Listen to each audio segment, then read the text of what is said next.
From a distance, the Appalachian Mountains look calm, rounded blue ridges folding into one another until the horizon disappears. But inside those ridges, the view closes quickly. The forest becomes a wall, and every sound seems closer than it should. That combination, ancient land, limited visibility, and uncertain sound, has helped create one of America's richest landscapes of legend. The mountains are old enough to make almost any story sound possible. Their first major building phases began hundreds of millions of years ago, as ancient continents collided and compressed the edge of North America. The peaks that rose then may once have rivaled the greatest ranges on Earth. Time reduced them, grain by grain, to the rounded forms we see now. Their rocks began forming long before the modern Atlantic Ocean opened. Related fragments of that ancient collision now appear across Greenland, the British Isles, Scandinavia, and northwestern Africa. The mountains are not a single dramatic wall. They are a vast system of ridges, valleys, plateaus, and narrow passages extending far beyond the famous trail. The Appalachian Trail alone runs from Georgia to Maine for more than 2,000 miles, but the mountain system continues into Canada.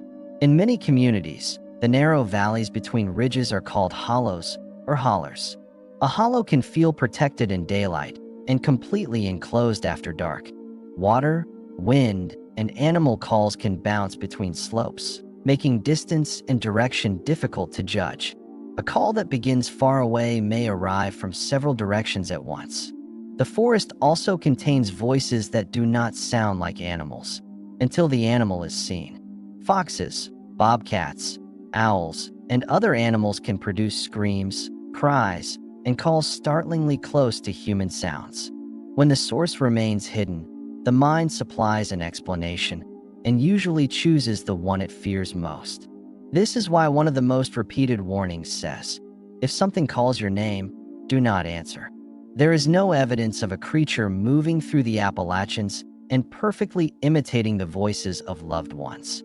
But the warning survives because it transforms a familiar signal, your own name, into something unsafe. Another rule says never whistle in the woods at night. Versions of that superstition exist in many cultures, where whistling after dark is said to invite spirits, storms, or bad luck. In the mountains, the rule also has a practical logic.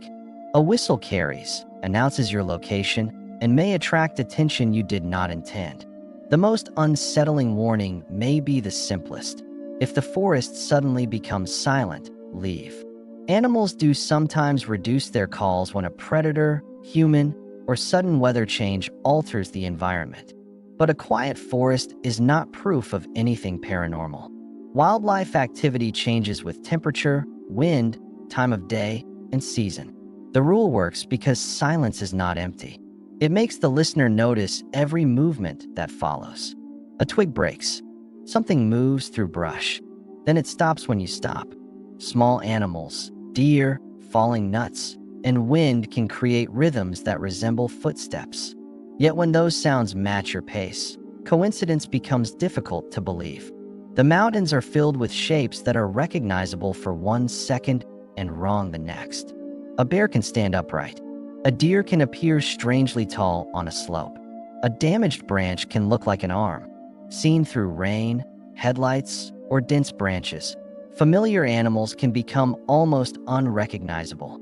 That uncertainty gave modern internet folklore one of its most popular creatures, the knot deer. The knot deer looks almost like a deer, but its legs, eyes, posture, or movement seems subtly incorrect. Unlike older mountain tales, the knot deer became widely known through digital storytelling, repeated posts, and short videos. The Mothman has a different history. In 1966, witnesses around Point Pleasant reported a large winged figure with bright red eyes. The reports became permanently linked in popular memory to the Silver Bridge collapse the following year, though no evidence connects a creature to the disaster. Today, Mothman is part warning, part local identity, and part American pop mythology.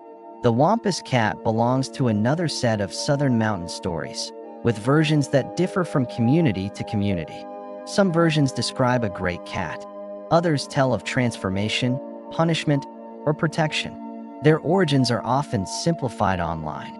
Large hairy beings also appear in Appalachian storytelling, sometimes under names such as Yahoo, before later comparisons with Bigfoot. These stories changed as they moved from family memory to newspapers, television, tourism, and the internet. Other names are often added to Appalachian videos even when they belong elsewhere. Skinwalker traditions are primarily associated with Navajo culture in the American Southwest, not with Appalachian folklore. Wendigo traditions are connected to Algonquian-speaking peoples of northern regions and carry meanings far deeper than an internet monster category. Moving these traditions into the Appalachians erases their origins and turns distinct cultures into interchangeable horror decoration. The real folklore of the region is already complex enough. It grew from indigenous knowledge, European traditions, African influence, religious belief, rural labor, mining communities, music, and family storytelling.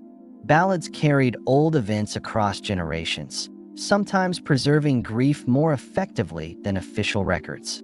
Jagtales carried clever heroes, impossible tasks, and supernatural encounters into mountain homes. Ghost stories often explained more than death. They preserved warnings about roads, mines, rivers, betrayal, and places where people had been lost. A family cemetery on a remote slope could hold generations of local history in a few weathered stones. An abandoned house could become a story about the family that left, the illness that came, or the sound still heard inside.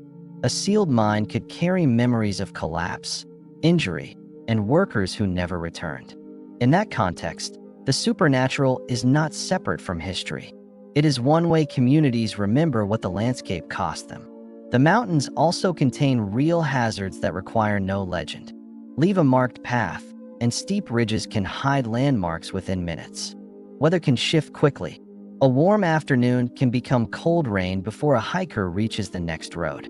Wet rock, hidden roots, and steep drop-offs make simple mistakes dangerous. Old mines, wells, and unstable structures remain hidden in places that look untouched. Black bears, venomous snakes, and defensive wildlife are real, but most encounters can be avoided with knowledge and distance. Search and rescue teams repeatedly face the same problem. Dense terrain turns a small separation into a large search area. When someone disappears, uncertainty creates space for rumor long before the facts are known.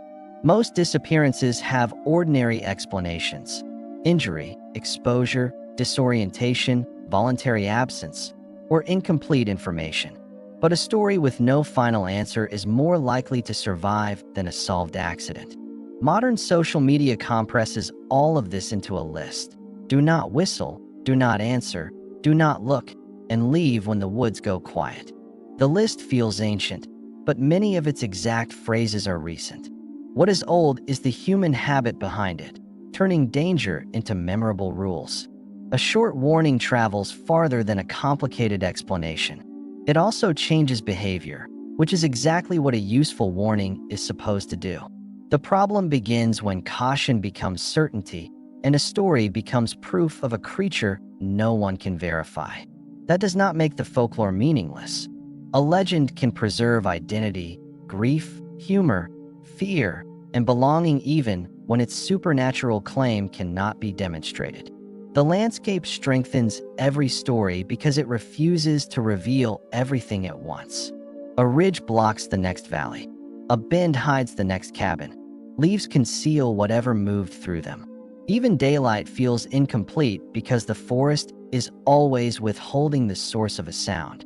At night, the same uncertainty becomes intensely personal. A voice across a hollow may be a neighbor, an animal, an echo, or something the listener will never identify. The strongest Appalachian stories live inside that final possibility. They do not prove that monsters inhabit the mountains. They prove that humans tell stories wherever memory, danger, and landscape overlap. And few landscapes overlap them as completely as these ancient ridges. So if a branch breaks behind you, there may be a deer, a squirrel, the wind, or another traveler just beyond sight. If a cry crosses the valley, there may be an owl, a fox, or an echo reshaped by stone and distance.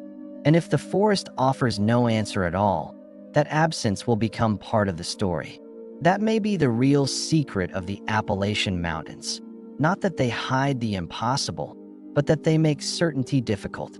In a forest older than the Atlantic, not every sound needs a monster to become unforgettable.